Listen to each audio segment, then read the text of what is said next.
ça fait juste pour filmer, comme ça, je peux faire pendant 5 minutes, il n'y a pas de Ah oui, oui. Bon, on va commencer par les premières étapes que je t'ai montrées. Salut bien. Salut.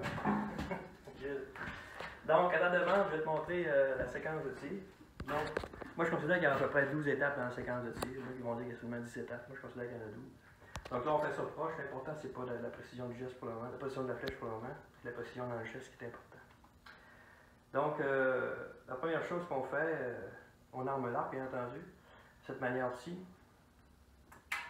Pourquoi cette manière-là? Parce que si on est en force, si on reste une ligne de tir avec plusieurs archers, si l'archer est à 2 pieds de moi, je ne peux pas pencher mon arc et mettre ça dans la filure, puis tout ça. Ça, c'est une raison. Et l'autre raison, c'est qu'en forêt, si tu es au travers des arbres, tu ne commences pas à pencher ça dans les épinettes. Et tu prends ta flèche, que ce soit sur un carquois d'arbre ou sur un coque d'eau, sur un carquois de côté, tu prends ta flèche, près des plumes. La plume coque vers toi, tu places l'encoche sous le localisateur de prendre l'encoche. Et là, par la suite, tu fais la prise de corde. Donc, tu prends des doigts, la corde entre les phalanges, cette phalange-là, et c'est comme ça ici, entre les deux phalanges, ici, entre la flexion des deux phalanges. Et au moment d'attraction, la corde va se placer elle-même dans le creux de la phalange, de la flexion de la phalange, ce qui va empêcher la flèche de balayer. Alors, si vous prenez la flèche comme ça ici, tout de suite au début, quand vous allez allonger pour prendre votre ancrage, la flèche va débarquer comme ça pour venir prendre votre ancrage au coin de la bouche. Donc là, ici, comme ça, on faisait cette traction. On ne se met pas la main comme ça, là je la mettais la main pour le montrer, mais la main est vraiment à droite, c'est un crochet. Puis au moment d'attraction, là, vous voyez, fait.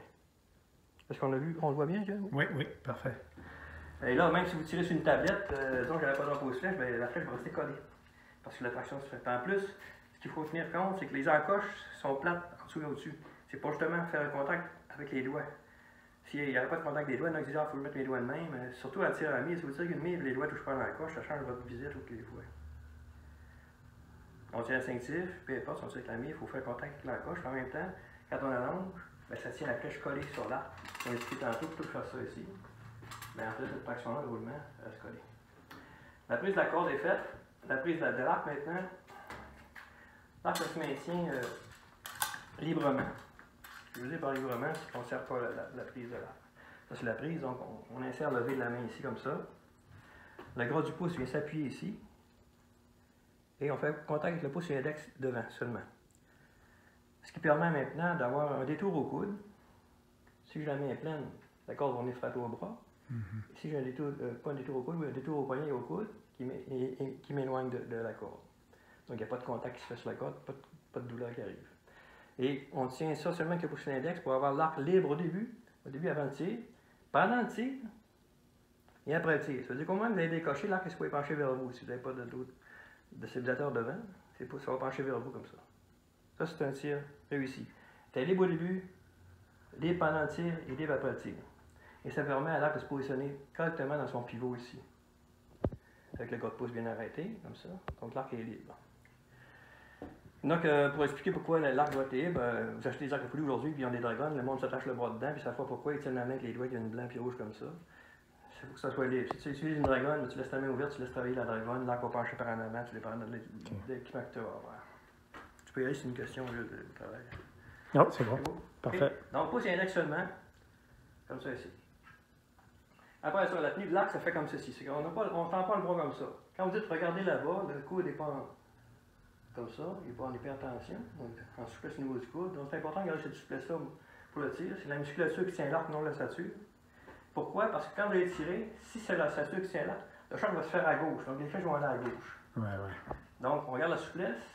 Quand on décoche, l'arc reste dans l'axe et le mouvement se fait vers la cible avec la souplesse du coude. Comme une choc de voiture, comme une suspension de voiture. Si c'est trop raide, ça va à gauche. Ça va rebondir. Si c'est en souplesse, ça va rester en acide. Donc c'est important d'avoir une souplesse au coude qui nous permet d'avoir une traction là, tout ça. Maintenant, on est rendu à la longe. Quand on fait la longe, on va prendre notre ancrage avec la majeure parce que là, j'explique pour le tir instinctif. On ne prendra pas l'index, on va prendre la majeure, c'est plus pas gelé. Donc, la première chose qu'on fait, c'est qu'on lève légèrement au-dessus de la cible qu'on veut atteindre. Le bras d'arc, on lève légèrement au-dessus de la cible qu'on veut atteindre. Et on descend. Juste un demi-pouce, un quart de pouce, un 5 pouces, pas 5 pouces, mais légèrement. Qui nous aide à mettre un muscle qui s'en charge pour donner une stabilité à l'arc. Donc, un coup, cette stabilité-là est donnée, on s'installe tout de suite dans la cible. Quand je dis s'installer, que vous soyez à la mire ou bien instinctif, ceux qui tirent à la mire, placez la mire tout de suite dans la cible, la mire de la distance qui est appropriée avec votre cible. Et l'instinctif, le mieux va se placer tout de suite en direction de sa cible, avec le coude à hauteur des yeux, le coude de corde à hauteur des yeux, comme ça ici. Il va faire la traction en gardant l'arc, le bras d'arc dans la cible, la visée dans la cible aussi. Donc on est déjà en pré-visée, on garde la visée, on amène l'ancrage au coin de la bouche, en restant dans la cible. Donc ça, c'est le geste de la langue. On lève un peu au-dessus de la cible, on se place dans la cible, on allonge l'ancrage et on décoche.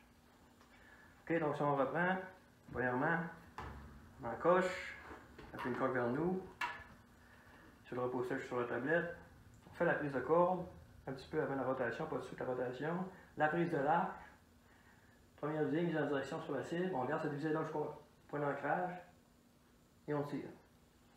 Tout en gardant cette position-là. Maintenant, on va aller maintenant au tir, à la décoche.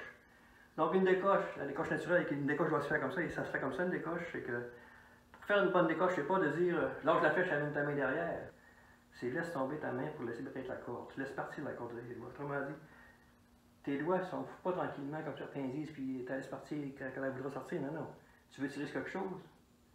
Ben, je laisse tomber ma main, puis la flèche sort tout seul. Ça, c'est une décoche naturelle. Je laisse tomber la main à partir du poignet. Okay. Et pour réussir cet exercice-là, ben, vous faites les yeux fermés pour ne pas être absorbé par la cible.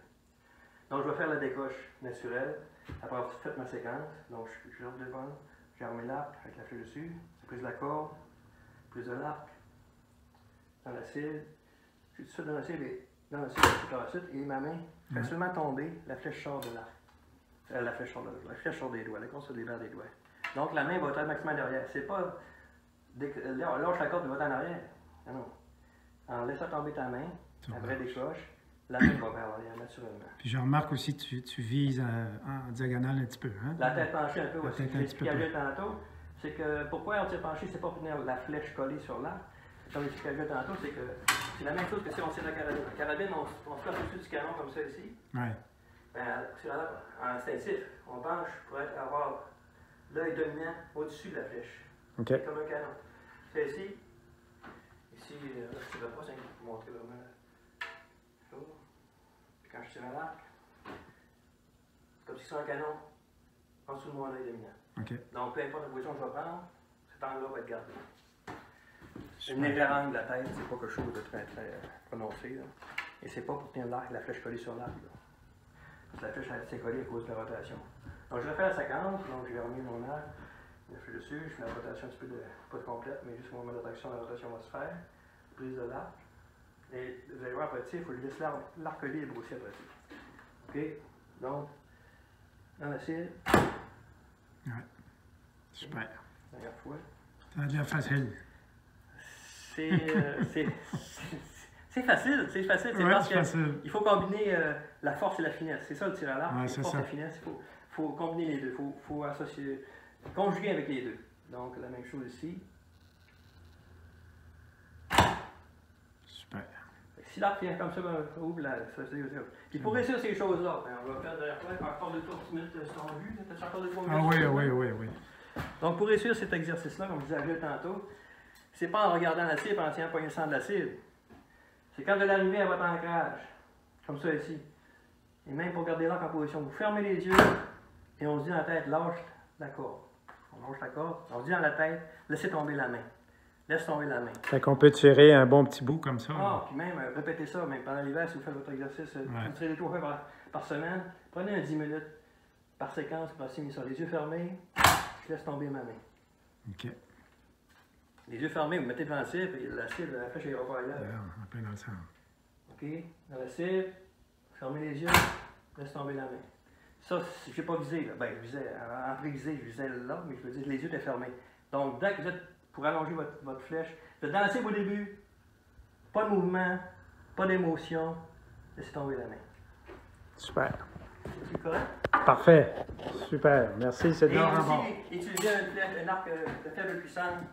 N'essayez pas de faire ça quand même de 50 livres ou même de 45 livres ou même de 40 livres. Regardez-vous un arc de 20-25 livres pour pratiquer votre technique comme apprendre le karaté. Puis après ça, vous allez tout assimiler votre séquence de tir parfaitement à vos gestes. Quand vous arrivez sur un arc plus puissant, 50-55 livres ou même 60 livres, ça va se faire tout seul parce que ça va être naturel dans votre technique. OK. Un gros merci, mon Pierre. Plaisir.